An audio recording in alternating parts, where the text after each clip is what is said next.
Hello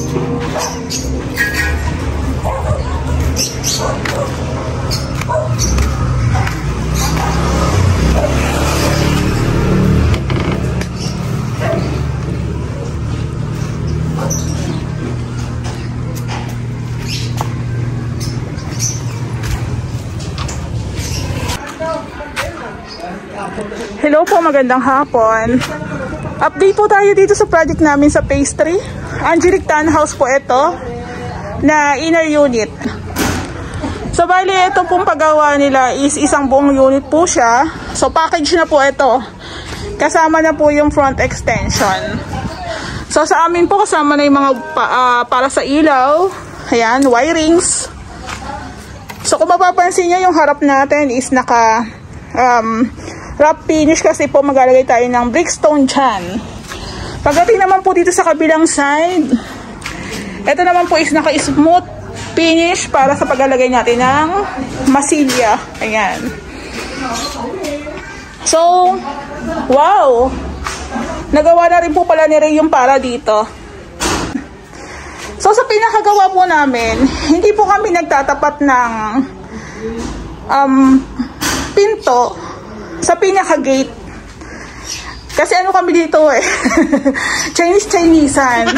Actually, yung may client ako na hindi naman naniniwala sa mga pungsoy. Pero kasi sa gawa namin, kahit hindi siya sa pungsoy, kasi mas maganda rin yung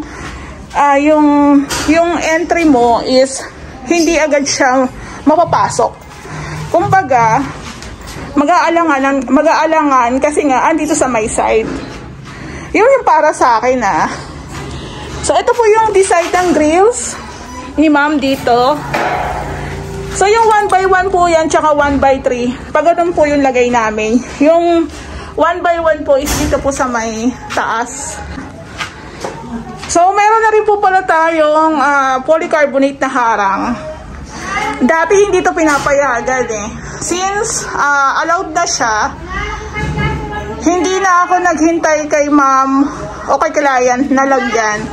Nilagyan na lang din namin para safe siya. Ayan. May privacy. Same lang din po dito sa kabilang side. So kung umulan, hindi po malalagyan ng tubig. Hindi po papasok dito yung tubig. Ayan, pasensya na po kayo sa boses ko. Nawawala na. So tingin po tayo dito sa taas. Ayan o. So nakalagay na po yung ating PVC roof na in-order ko po sa Bulacan. Actually kagahapon pa po siya na ilagay. Hindi lang ako nakapunta kasi nagkaroon po ng problema. Yun, inayos ko muna. So sa gawa namin, meron tayong pa-inside gutter. Stainless po yan. So ang baba po ng tubig is dito na po yan. So dito na po yung baba ng tubig. Rekta na po yan sa may kalsada. So sa pinakagawa namin, meron din kaming pa-drainage. So laging merong ganon dito sa may tapat ng pinaka main gate. So bali, ano pa ba? Ito nga po palang front extension nila. Meron po siyang ceiling. So gagamitin po tayo dito ng spandrel. So medyo mahal pero pang matagalan. Tsaka ang ganda kasi tingnan talaga ng spandrel. So kung gagastos ka lang din naman, ito nyo na kasi package na to eh. Kung kasama na sa labor. So sayang naman kung hindi nyo pa ipapagawa eh, kasama na sa pinaka-labor namin. So bali, napansin ko yung para sa gate, dalawang bukas yan. Nagawa na rin ni Ray yung pinaka frame. Ayan. So pasensya na kayo sa payan-ayan ko kasi talaga nasanay na talaga ako dun eh. Hindi ko na talaga matanggal eh. Minsan nag-e-edit ako, tinatanggal ko. So, kasya pa naman yung ating mga tubular. Andyan pa yung ating mga tubular. Tsaka yung mga metal parings na gagamitin dito. So, I think umabot na po ito ng 200k plus sa materials. Then, ang wala na lang pong materials dito is para po sa kitchen cabinet.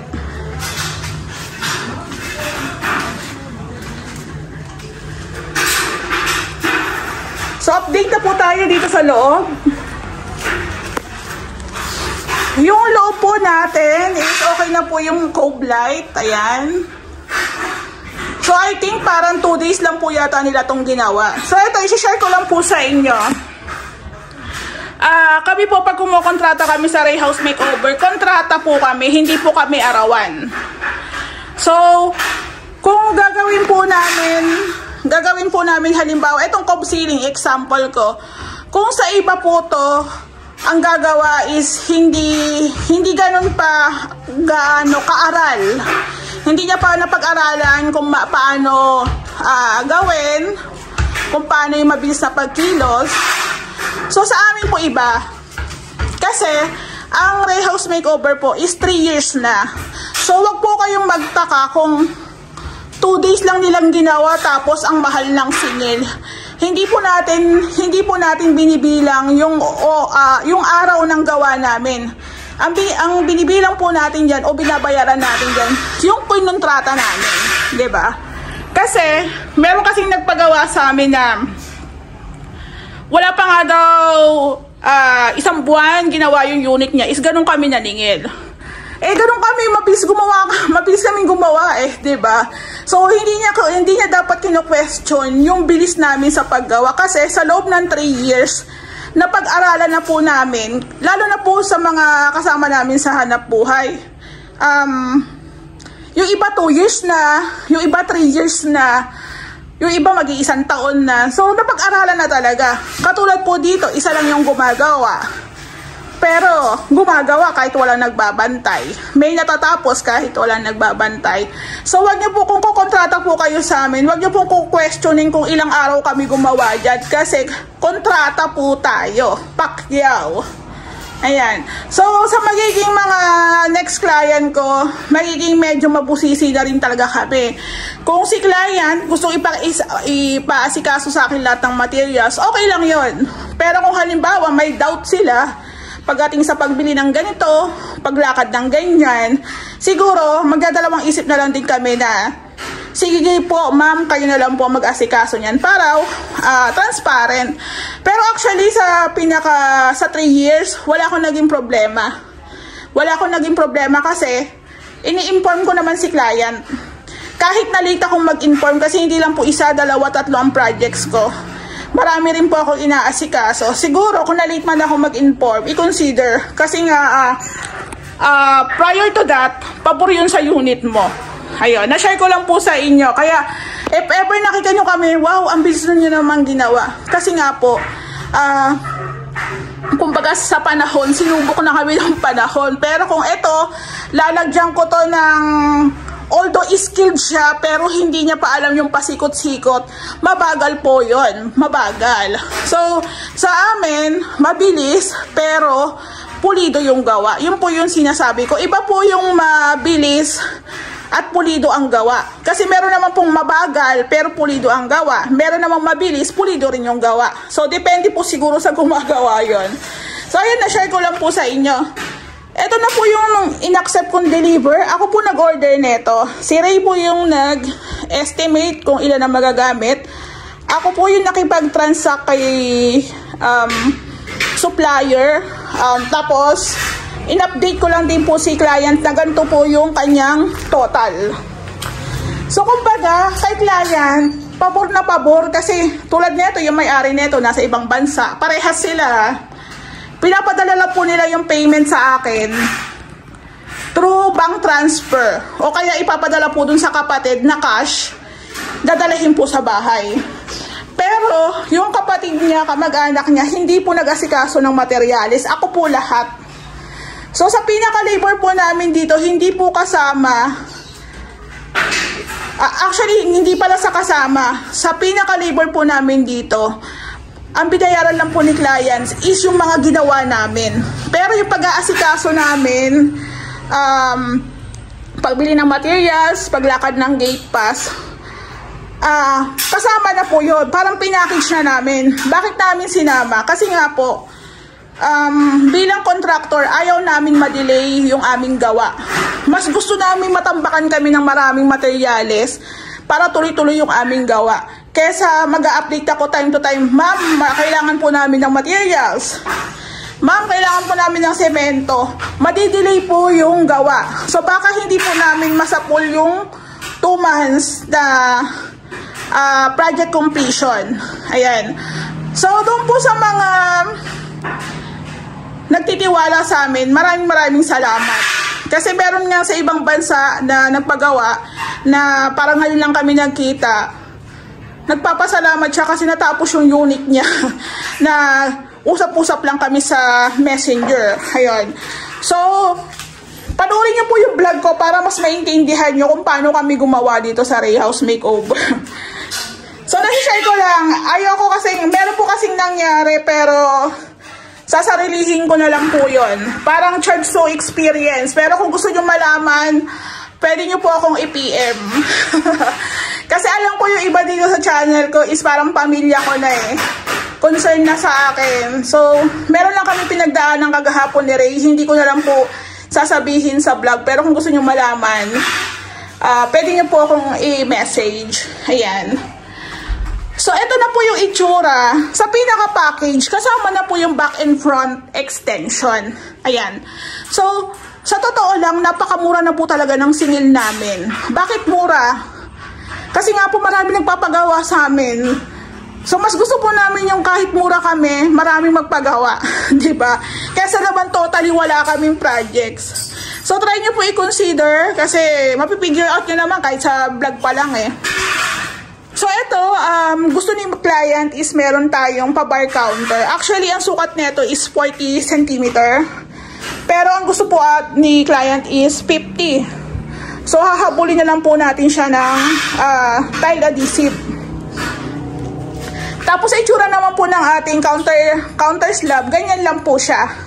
Parang L-shape. Mas maganda yung L-shape sagad doon sa may pinaka-wall na. So, dito po yung kanyang ref. So, maglalagay tayo ng additional outlet dyan. Then, ito na yung kanyang lababo. Medyo malaki. Okay lang din naman yung kung gusto nyo malaki or maliit. Depende sa nagpapagawa. So, yung kalan naman po niya is hindi naman po yata built-in. So, dito, optional lang po nila kung anong ipupwesto. Pero, ayan, tabi po. So, meron na rin po tayong mga abang para sa exhaust. Tapos, yung butas na po yun is para po sa exhaust fan. Doon na lang po tayo magtatap ng tubo. Ayan. So, doon po sa makakita ng vlog ko, isipin niyo po pa nagpagawa kayo, bakit kaya may tubo doon? So, para po yan sa exhaust o kaya sa range hood. Exhaust sa CR, dito i-connect sa may kitchen slab. O kaya, tapos nagalagay din po kami dito ng exhaust fan. So, dyan na rin po yung labas. So, magtaka kayo, baka walang gawin ganito. Ayan, wala kayong lalabasan ng hangin, diba? O wala kayong pasingawan.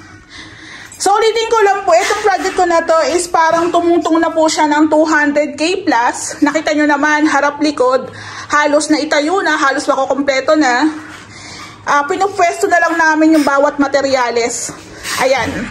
So, pasensya na sa payan. Ayan, di ko talaga mapigilan. So, ito, choice po ni client na magpalit ng pinto. Ilipat yung pinto. Ito po, kung ipapagawa ni client na per gawa, pipresyohan po namin siya ng per gawa din. Pero since isang buong unit, kinukonsider na rin po namin yung paglipat ng pinto. Wala na po yan additional. Dapat nga po may additional to eh, kasi naglipat kami ng pinto. Nagtibag kami dito. Tapos dito naman, naglipat kami ng pinto. Nag-asintada naman kami. So, kinukonsider din po kasi namin yung pinaka-package. As long as medyo madali-dali lang, hindi na po kami nagpapa-add. So, kung gusto nyo pong malaman kung magkano labor namin dito, pwede nyo po akong i-PM. So, dito po, hindi muna sila gumawa kasi nga po, naglagay sila ng kisabe. So, nakaabang na rin po yung ating dalawang pin lights, saka isang center light. Pagdating naman po sa tiles, siguro mas magandang gamitin yung 60 by 60. Mas malaki, mas maganda. Then, masasuggest ko din po pag nagpagawa kayo ng unit, mas maganda po yung tawag dito, may accent. May accent tayo. Para hindi lang po masyadong plain. Pwede nyo po ilagay doon sa may shower area. Pwede rin po dito sa may toilet bowl. So, meron akong problema. I-share ko lang po sa inyo. Meron akong dati pang client. Parang 2 years ago. Tabi po. Tabi po. 2 years ago, meron akong naging client. So, pansinin nyo po ito. Ito pong abang na to is kay Lumina po ito. Pati itong pong abang para sa inodoro, kay Lumina po yan. So, ang mangyayari po, dito yung toilet bowl, dito yung gripo para sa flush. So, bumalik sa akin yung client ko ng tagal na. Hindi rin kami nagkaroon ng magandang,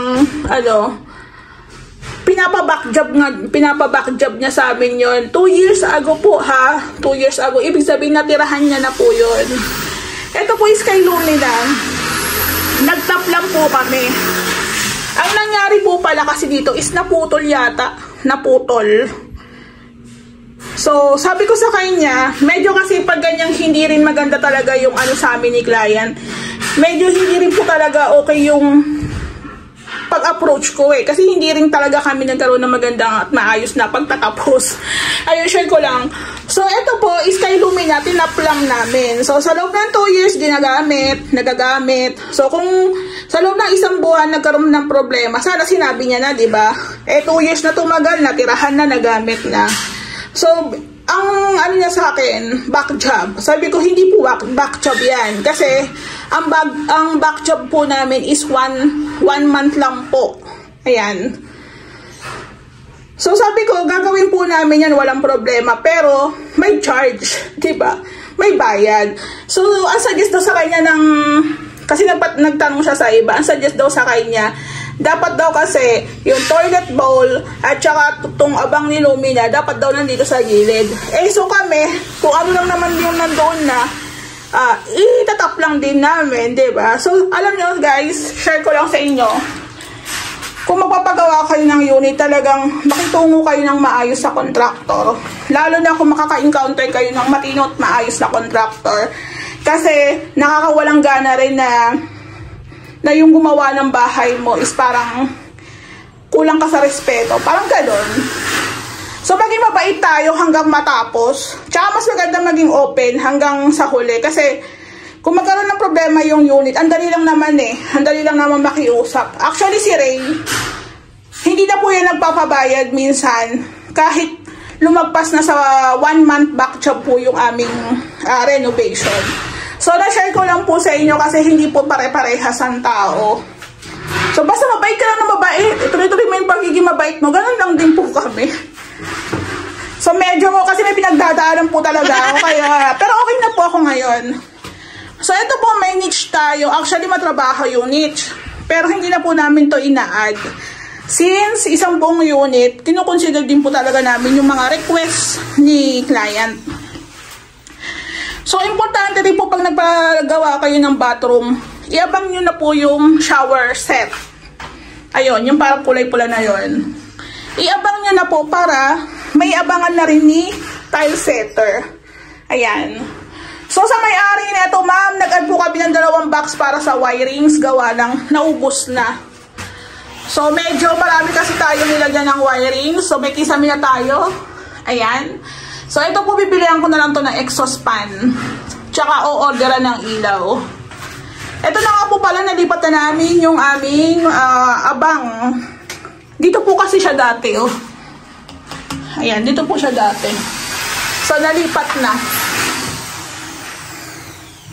So, ganun lang po. Ganun lang kasimple yung renovation ng Ray House Makeover.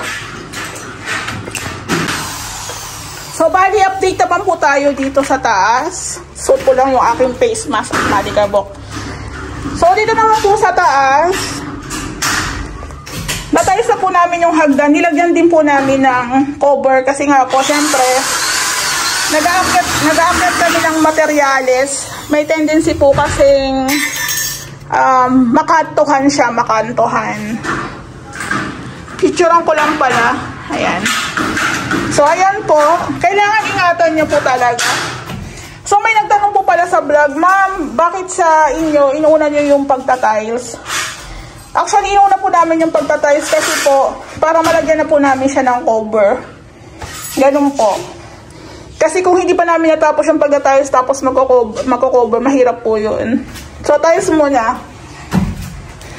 So, dito naman po sa taas, request, ay merienda ka muna. Request ni client is meron ding hallway kahit malit lang yung kanyang unit na Angelic Townhouse. Pero pag na-renovate naman talaga is lumalaki. So ayan na po siya. 2-room partition. Ayan, so parang pinesto lang nila dito. So ito na po yung ating pang partition. Ito po gagamitin po natin to sa baba. So, kisame po dito. So, ang ganda na. Ang ganda na. Puro metal pa lang nakatayo. So, tapos na rin po pala nilalagyan ng kisame. Nakaabang na rin po yung mga wirings. So, tingnan nyo nga po yung kisame. Kagahapon lang po ata itong ginawa. So, kagahapon lang po siya ginawa, pero ilang po ata silang gumawa dito. Di ko lang po sure kung 3, 4. Yun po yung sinasabi ko sa inyo na hindi nyo po kami pwedeng talungin ng, o bakit ang mahal ng labor nyo, samantalang 2 araw nyo lang ginawa. Pakyaw po kasi kami. Pakyaw po kami at the same time, alam na po namin yung gagawin. Kumbaga, sa sinasabi nilang sisiw. Sisiw na lang yan sa Ray House Makeover. Ayan, hindi po sa pagyayabang ha. Kasi po, sa totoo lang, kung ang papagawin nyo ng unit nyo is wala pang alam sa pag-renovate sa unit sa Lumina, aabutin po talaga ng ilang araw. So, bali, ito na po i-share ko sa inyo. Meron po tayo ditong abang para sa outlet. Magkabilaan. Nakaribit. Nakaribit po siya para hindi gumagalaw-galaw. Ayan. So, metal stud. Metal stud, meron dito sa baba, meron dito sa may taas, para mas matibay. So, sa nagtatanong po, Hardiplex lang po yung ginagamit namin dito. Hindi po CHB o hollow blocks. Masyado na pong mabigat yun. So, pagdating naman po sa wirings, nag-add po kami ng wires kasi nga po kinulang na. Meron kaming number 12 para sa outlet, tsaka number 14 para sa switch. So, ito pong unit ni ma'am is meron din po itong kornisa. Then, hindi na po tayo gagamit ng ceiling panels dito. Ano na lang po to? Pintura. Pintura na lang po ito. So, since si client po is nasa ibang bansa, shoutout po kay ma'am, tsaka kay Sis Vicky, ayan. Thank you sa tiwala kasi hinahayaan nyo kami magtrabaho o gumawa na walang pressure. Diba? Update lang. Tapos sa group chat, sasabihin, sis, thank you, ma'am, thank you. So, nakakataba ng puso, diba? So, kung sa amin po kayo magpapagawa, pwede pong asikasuhin ko na lahat. Pero pagdating po sa gate pass, may mga times po talaga na nagpapalakad kami kasi mahaba ang pila. So, meron pong charge yun. Pero kung ako sa inyo, mas magandang magpalakad na lang kayo kasi nga po, kung may trabaho po kayo sa Manila, absent pa kayo para lang sa gate pass, tapos mamamasahe o kaya magkukommute o kaya pupunta dito kung may sasakyan, magagastusan lang po kayo. So, i-consider nyo po yung mga ganon. Actually, ginagawa ko na kasi yun dati pa. Kaya mabilis din po talaga yung pagpasok ng mga materyales namin. So, bali po ito, para magkaroon kayo ng ideas, i-compute ko po kung magkano na po inabot ng materyales. Ayan, tingnan nyo po yung mga materyales na nandito na. Halos kompleto na po to. Pintura na lang, tsaka pagmamasilya ang kulang.